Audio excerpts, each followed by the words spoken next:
کون اس کے پیچھے تھا جنہوں نے مجھے قتل کرنے کی کوشش کی. اور یہ ساری آڈیو لیک اس لیے ہوئی ہے جس طرح کہ سپریم کورٹ کو بھی بلیک میل کرنے کے لیے آڈیو پہلے ہوئی ہے.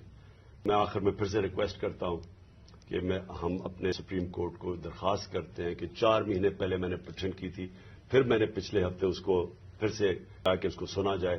میں اس لیے کہہ رہا ہوں کہ میں ہمارے معاشرے کو بچائیں ان بلیک میلر سے, ان لوگوں کو سامنے لے آئیں. کون ذمہ دار ہے کہ اس معاشرے کے اندر بجائے یہ کہ یہ اس ملک کے صاف اور شفاف الیکشن کروا کے اس ملک کو آگے لے کے جائے, جمہوریت کی طرف لے کے جائے, یہ معاشی بحران سے نکالیں. جو لوگ تباہ ہو رہے ہیں اس وقت مہنگائی سے, جو لوگوں کا آج جتنا برا حالت ہے پاکستانی قوم کے کبھی تھے نہیں, جو انہوں نے جس طرح 11 مہینے کے اندر ایک لوگوں کا معاشی قتل کیا.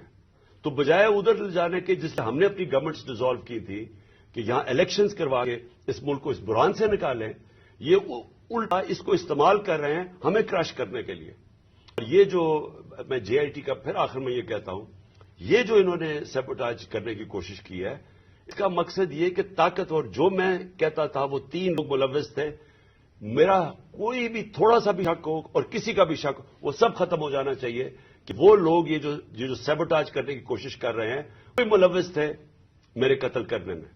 تو میں اپنی عدلیہ سے آج امید رکھتا ہوں. میں نے پھر سے پچھلے ہفتے پھر سے کہا کہ میری پٹیشن سنی جائے. ڈاکٹر یاسمین وہ کل اس کا کیس کریں گی, عدالت میں بھی جائیں گی, جو ان سے کیا گیا, جو فیئر ٹرائلز ایکٹ کے اندر اس کی جو وائلیشن ہوئی ہے. شکریہ.